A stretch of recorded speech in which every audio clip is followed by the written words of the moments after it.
All in anticipation of Halloween. Children are twice as likely to die than any other night of the year.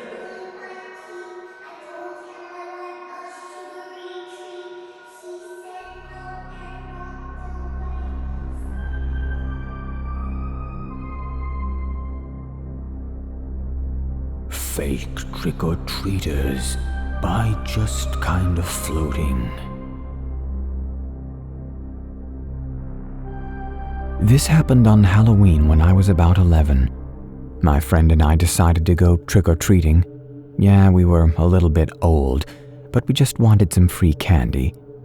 I live in a very nice neighborhood, one of the ones where everyone gives out the full-sized candy bars, so it wasn't unnatural to have a lot of people come there and trick-or-treat. However, that also meant that there was about 1 acre of front yard for each house, so it took about 3 minutes to walk between each door. It was a good night for Halloween, weather-wise. Not too chilly, not rainy or anything. This is important later. It was approaching 8:30 p.m., and after hanging around on the golf course and appreciating our candy haul, we decided to start heading home and call it a night. The street I live on has a gigantic U-shape. It's a little over half a mile walk from the top of the U down the bend to the other side. We were walking toward the end of the U, further from my house as we wanted to take the long way since it was such a nice night. It was about 9 p.m. now, so no one else was really out anymore at this point, and people turned off their porch lights, the universal signal for no more trick-or-treaters. That's when we noticed a lone white van parked on the street. We made a joke about how it looked like the stereotypical kidnap van with the painted windows and everything. That's when we noticed it shift out of park and slowly creep down the street toward us and park at the next house. We thought they must just have kids still trick-or-treating. It wasn't uncommon for people to drive their kids from house to house since they were so spread out in our neighborhood. But given that it was 9 p.m. at night with nice weather, it struck us as a bit odd. There had been plenty of time prior to get candy. We turned around again and kept walking at a leisurely pace, gossiping and whatnot. That's when we heard the car squeal as it moved forward down the hill and park again, this time only about 2 houses away from us on the opposite side of the street. Again, weird time to trick-or-treat, but whatever. That's when we realized there was no kids getting out of the van. Not once. Now, this was before my first phone, a red and white Samsung Propel since it was 2008. We were only 15 minutes from my house, but a bit disturbed, so we walked to the nearest door, rang the bell, and stuck our bags in an attempt to act normal. A woman opened the door just a crack and proceeded to berate us for trying to trick-or-treat at this hour, and slammed the door before we could even say a word. We turned around, and the van was right there, parked in the wrong direction on our side of the street. The windows were tinted so we couldn't see anything, even this guy driving. Trying to keep cool, we casually walked away from the door and up the street in this cul-de-sac loop that was on the side of the street that made it up the bigger U. If you cut through the loop and hopped a couple of fences, you could end up at my back door. The van went the same way. Now we knew he was following us, since there was no reason for him to go up this side of the street otherwise. We broke into a sprint, and I was by no means athletic, but hopped those fences like an Olympian.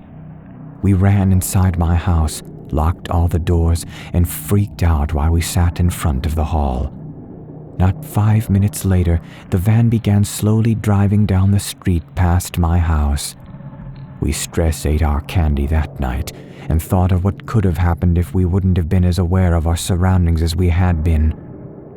TLDR, white creeper van with fake trick-or-treaters stalk us. We escape and binge-eat our candy.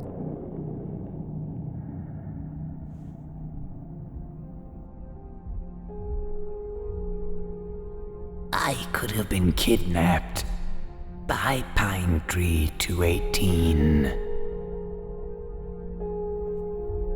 This happened when I was either 10 or 11. It was Halloween night, and to make things even better, this year it fell on a Friday. I was trick-or-treating with a friend of mine who I'll just call Jane, and both her mom and my mom. Jane was dressed as a birthday present, and I was Dorothy from The Wizard of Oz. It was around 9 p.m., and Jane and I had collected a mountain of candy to the point where our arms began to hurt from carrying the bags. During our trek, we came up to a hill in our neighborhood where there weren't any houses until you got to the top. I was determined to increase my candy intake as fast as possible, so I sprinted to the top of the hill, leaving Jane and our parents behind. When I got to the top, I heard my mom yell for me to wait for them, but I was impatient, though I still did what I was told. About that time, a black car pulled up next to me. I can't remember what type of car it was, but I think it was either a Volvo or a Honda Civic. A guy who looked like he was either in his late 20s or early 30s rolled down the window and said hello to me. He looked like the friendly type, so I happily said hello back. He asked me, "Have you gotten a lot of candy tonight?" I responded, "Yep," and happily showed off my nearly overflowing bag. He smiled. "That's awesome. Can you come here and give me some of your candy? Just a piece?" That's when I froze. My parents were the kind of people who drilled stranger danger warnings into our heads, and this guy might not have looked like a creeper, but all the signs seemed to be there. Even my 10 or 11-year-old self could see that. At that point, I really had no idea what to do. I guess the guy saw my face because he motioned for me to come. "I just want a little candy. You don't have to give me your whole bag," he said. I noticed someone in the passenger car lean forward to look at me too, and both had creepy smiles on their faces. I contemplated whether or not I should run. Luckily, about that time, my mother came running up to the hill, having seen what was going on. The guy saw her too, and his face turned white. My mom ran to me and threw my arms around her, starting to cry. When Jane and her mom finally caught up, we were all walking back to my house. I was clinging to my mom's arm the entire time. My bag of candy was eventually able to take my mind off the situation, but I occasionally look back on this nowadays and can't help but wonder what could have happened to me if I had gone up to that guy's car. I thank God that I was smart enough not to.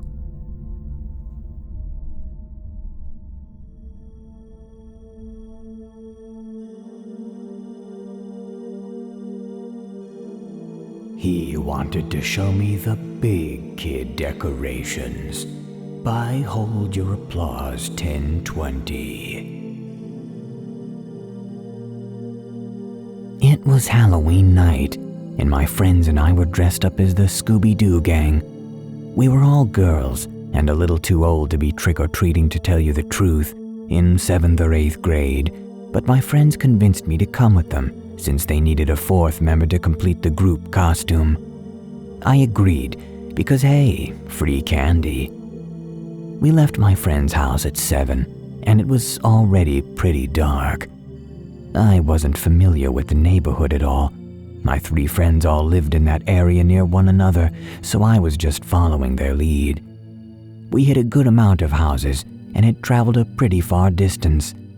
I don't think I knew it, but we were in a totally different neighborhood, and they weren't familiar with it either. No one told me that, though. We reached a 1-story house with overgrown bushes and Christmas lights still hanging from the previous year. The lights were on, and there was a pumpkin on the porch, smiling warmly, so we rang the doorbell like any old house. An older man, looking to be about 60, opened the door with a big smile. He gave us tons of candy, like handfuls each, and my naive self thought he must know one of my friends. This was a crazy idea. A lot of neighbors we visited knew my family and friends and gave us big helpings as well. Why we all felt he was so special is beyond me.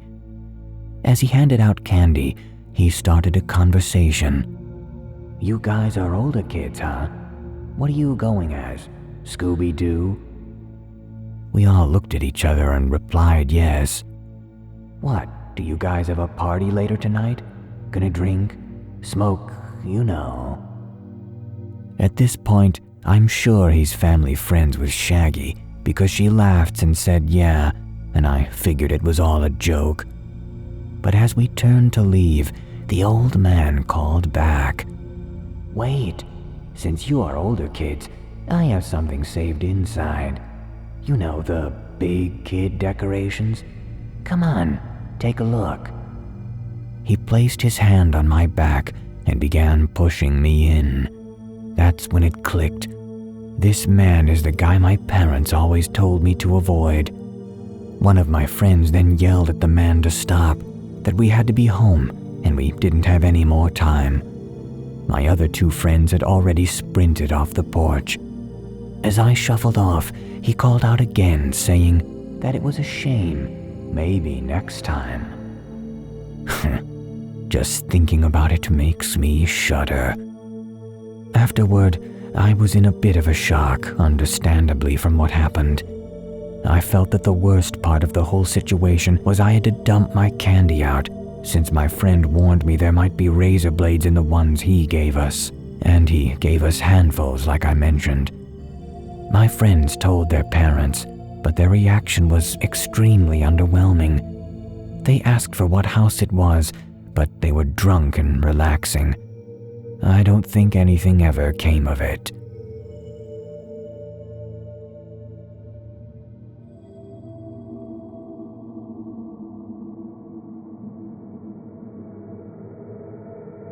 Sister saved me from a creepy old man.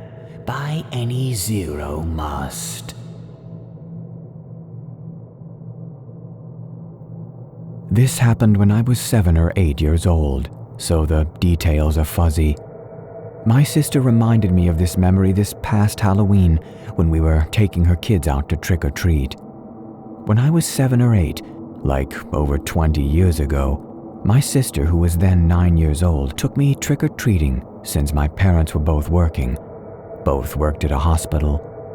My costume was a generic superhero costume, where the mask could come on and off easily.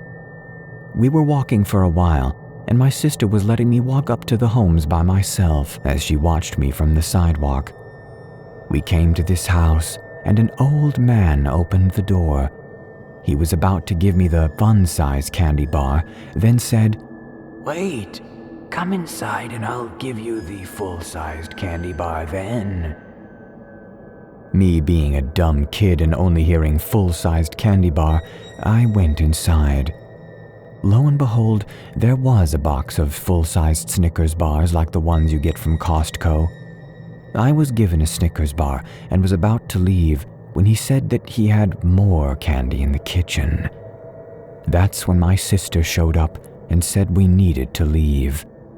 Of course, I left upset because I was dumb and wanted more candy. She was upset because I went into a stranger's house and ended our trick-or-treating night right then and there. Let's just say I wasn't allowed a piece of candy that night.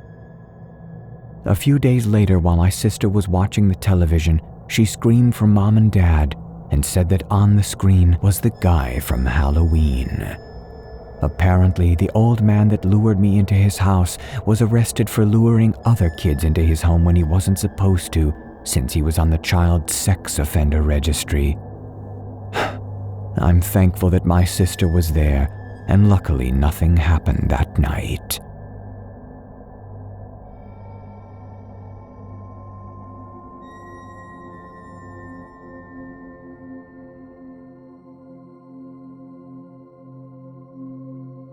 Man tried to give me candy from a cup. Bye, okay, blonde girl. One year, I decided to go trick-or-treating in my grandmother's side of town. Things went perfect, except for the part of the night where my family got lost for a good hour while traveling home. The only adult we had present was my mom, and this year I had a friend to go trick-or-treating with us, so it wasn't just me and my younger brother. As we were walking home, hauling pillowcases full of the good stuff, we heard someone shouting. By this point in the night, most house lights were off because getting lost, like I'd mentioned before, made us kind of late getting home. As we reached the corner of the street, we noticed that we had walked ahead of my mom, so we decided to wait. We heard the scream, but clearer this time. It was a man standing at the door of a dark house. We couldn't see his face, but we knew he was facing us, and from the sound of things, he was saying he had some candy. My friend looked at me, and I decided that candy was candy, so I decided to walk toward the gate of the house. My little brother had followed me and my friend, and had also walked closer, but she stayed a bit in the distance. As I walked closer, I noticed two things. There was another man sitting on the porch of the dark house, and two, this house was near my grandma's, but I don't remember going to it at any point in the night. The man who shouted started to walk down to the gate, and once he reached us, stood really close and held out a plastic cup with unwrapped candies in it. Before I could decline, my mom walked up and shot the man a quick "no thank you" and told us that we needed to get home right now and to not walk too far ahead of her in the dark. As we walked away, the man with the candy leaned over his gate to stare at us, and I felt like we needed to make some serious eye contact when I looked back at him. We made it home safe, and my mom wasn't super worried about the stranger with the cup of candy, but to this day, I get chills whenever we drive past that house. Ever since that night, I haven't seen anyone outside of the house, nor have I ever seen any lights.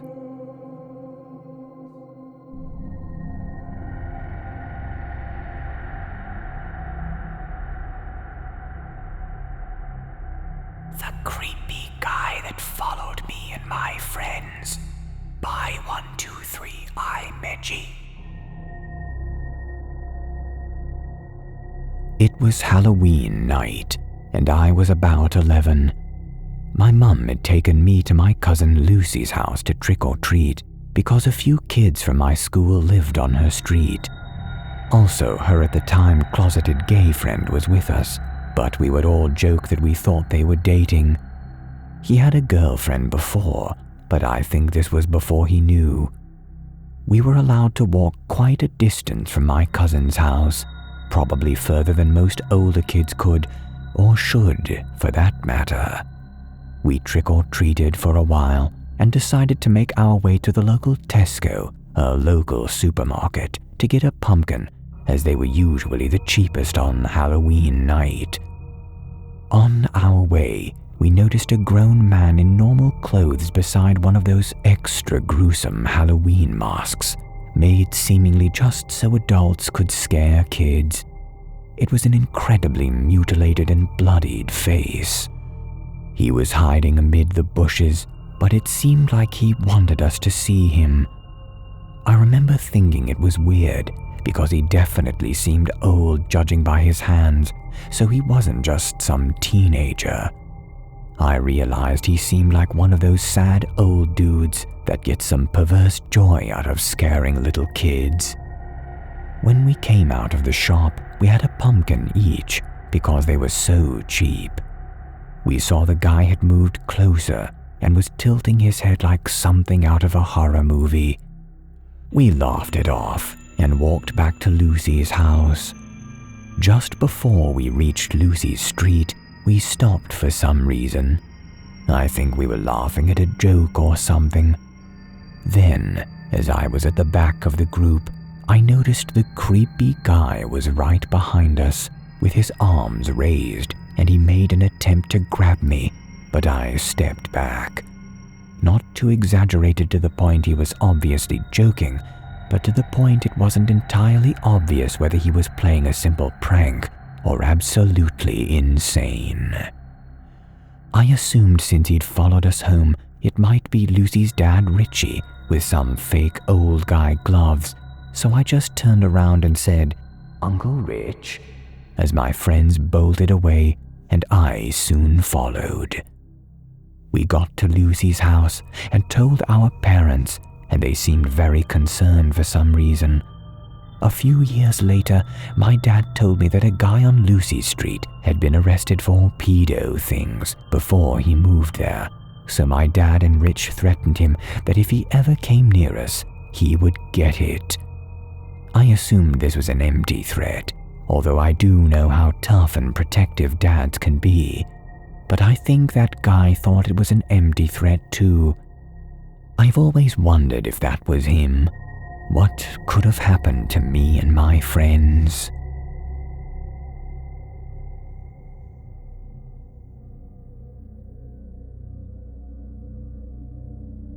Creepy old pedo guy, why I'm in your room.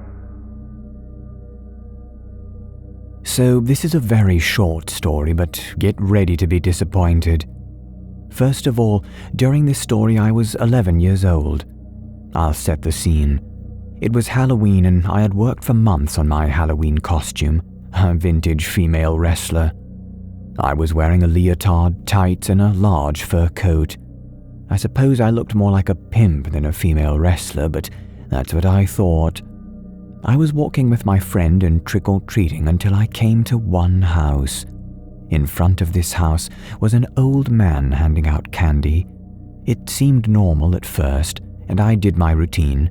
Me, trick-or-treat, old man, here you go. He asked me who I was, and of course I responded that I was a famous female wrestler. He replied with, I would wrestle with you. I know it's not much, but it really set me off, even at that age. For the rest of the night, I was very on edge. After he said that, we kind of rushed away from the house and moved on to the next. It might just have been awkward niceness, but really?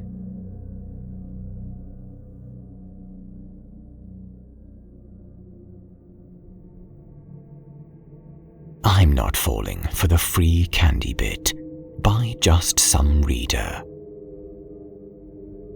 Okay, I'm new to all of this, so I don't really know what to do. This is my second story, but I wanted to do a recent one instead of one that happened years ago.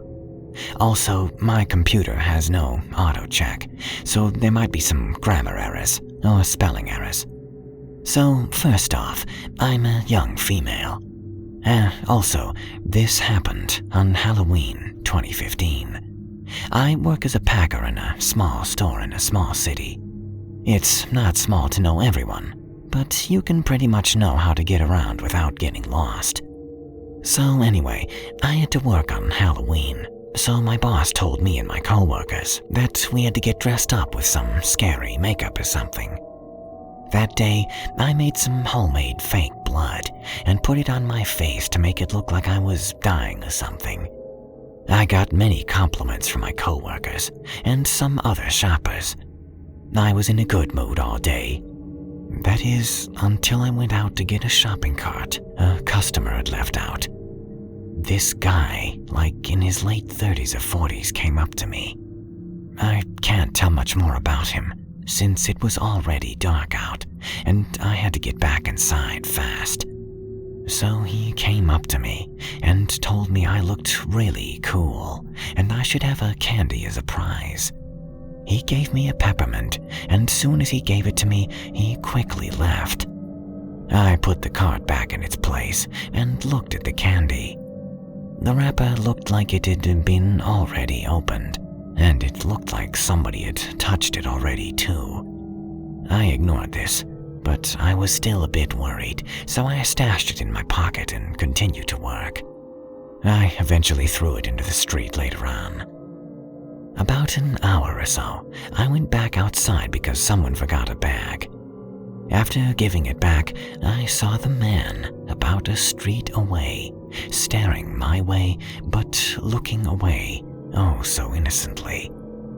I calmly walked back to the store, trying to think he was waiting for someone, or he lived nearby.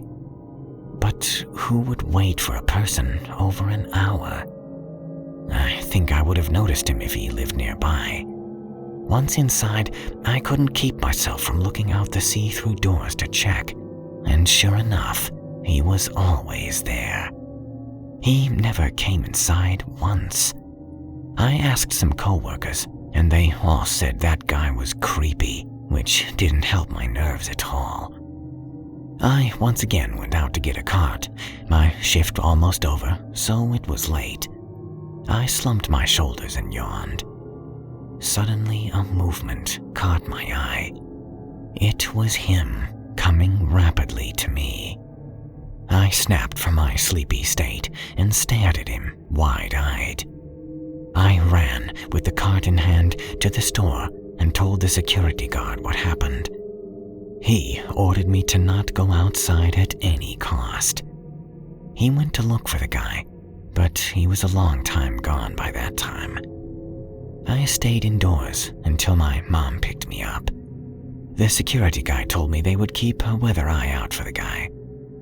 I knew calling the cops was useless, since there was no proof he was ever there in the first place. We had to walk home since my mom took my younger sisters trick-or-treating, and I couldn't help but look over my shoulder every few seconds, expecting to see him, watching me. I know many of you have had creepier stories that would make mine look like a fairy tale, but this really scared me, since I am sure the man had no good intentions. So, creepy candy guy, let's not meet ever again.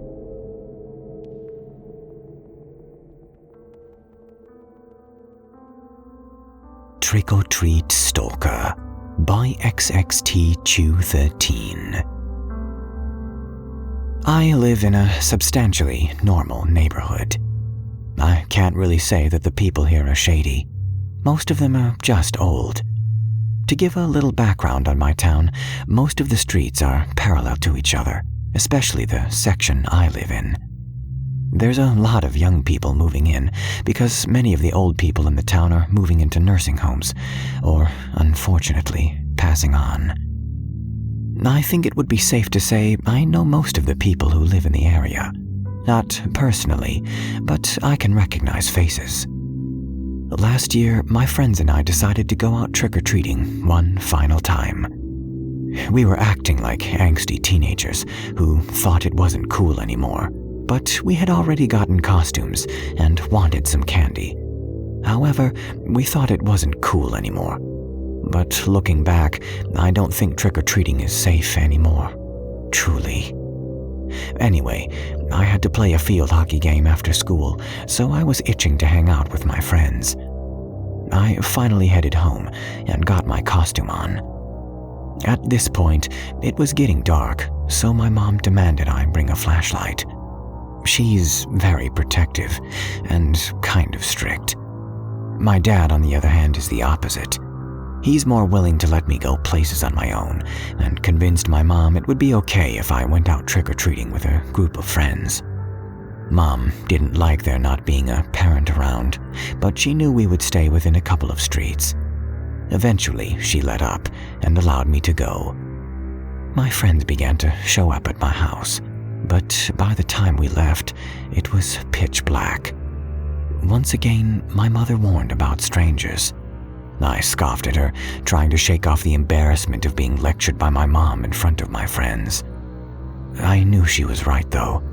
Maybe a group of high school girls could take down a predator, but I know I couldn't by myself.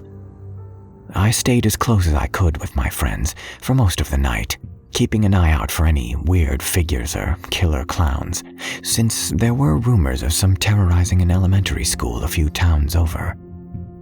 Everything seemed to be going well, and we were all having a good time. Apart from trying to avoid our classmates out of sheer humility for trick-or-treating, all of my friends and I made some really good memories. Then it happened. It was around 8:45, and some of my friends were tired and wanted to be picked up. We gradually made it to my house, where they phoned their parents and left. I was a little upset. It might have been my inner child in me, but I wanted more candy. I knew this was quite possibly my last year trick-or-treating ever. I really wasn't ready to give up yet. My one friend, we'll call her Nancy, did not want to stop yet either. After all my other friends had left, we asked my parents if we could go out for another 30 minutes or so. My mom was reluctant. However, my dad told her I was old enough, and most people wouldn't answer doors this late anyway, so we would be back pretty soon. It was about 10 after 9 this point. Nancy and I went to the next street over in the opposite direction we had gone with our group previously. I remember feeling uncomfortable for some reason, but brushing it off as I turned on my flashlight. It was pitch black, and the sidewalks were bumpy and cracked because the one town was too lazy to fix them. I had a pretty bright flashlight that could shine 20 feet ahead of me or so. We made it to the next street and looked down. There were barely any porch lights on. I guess people figured the little kids were done and decided it was the end of the night. However, Nancy and I were not willing to give up that easily and started at the first house on the left. No answer. Okay. We went across the street that had a porch light on, but no one answered from that house either. I still wasn't willing to stop though. We tried a few more houses and got no answers. Nancy suggested we try 3 houses, and if no one answered, then we would go back to my place. I agreed, sadly knowing that no one would give us more candy this late into the night, and that this was truly the end. That's when I saw him out of the corner of my eye. It was a black figure walking down the road. It walked toward the house me and Nancy were standing at. He was wearing all black with his face down and a hood over his head. Something about him made my stomach lurch. I discreetly pointed him out to Nancy. She said she saw him a few houses before, just turning onto the street. This made me feel even more uneasy. Quickly, he began to approach us with his head down and his hands in his sweatshirt pockets. Looking back, who knows what he could have been hiding in there. The street was dead quiet now, except for me and Nancy, so he must have heard us. I instructed for us to go to the house across the street to make it seem like we were trick-or-treating and never noticed the man. We went to the house and knocked on the door. I was secretly praying someone would answer so the man could not get near, but no one did. I was really freaking out now. I turned around and he was walking on the street in front of the house, right next to us. Then I realized he had crossed the street too. A wave of panic overtook me. I grabbed Nancy's arm and sprinted to the house he had just passed. Then he circled around and began following us in the same direction. I knew I had to do something. He began walking faster and faster towards us. Nancy and I sprinted for it. There was a good amount of space in between the street and mine, but I was on track and was willing to do anything to get away from this psychopath. He didn't run, but when I finally looked back, I saw him quickly walking the same way, still with his head down. From what I could tell, he seemed fairly young, maybe in his 30s. I didn't recognize anyone from this area. Nancy and I were still running though. Finally, we made it to my street, and we hid near some bushes at the end. Then I realized we still had our flashlights on, and that's how he was so easily able to locate us. Hurriedly, we shut them off, crouching near the bushes and waited. I knew that if we tried to run to my house, he would see us. There wasn't enough time to make it there without him getting to the end of the street and seeing us. I was also terrified that he would find out where I lived. Never bring someone who's following you back to your house. Nancy and I finally saw him. He stood in the middle of the street and just peered down it. I could see his eyes. That's how close we were. They looked so blank and so menacing. He knew we were somewhere, just not in the bushes, only 10 feet away. After a few minutes, he carried on walking. Nancy and I waited until he was at the next street. We could see him walking down the sidewalk, and then we booked it to my house. I told my parents, but my father only laughed at me, and my mother looked too tired to care. My brother sat there and made fun of me for being paranoid. I am never going trick-or-treating again. Who knows what could have happened to me that night, or what that man was capable of. Later, there was a news story about children who had been abducted a few towns over. It could have easily been Nancy and me. So, creepy Halloween stalker, let's not meet.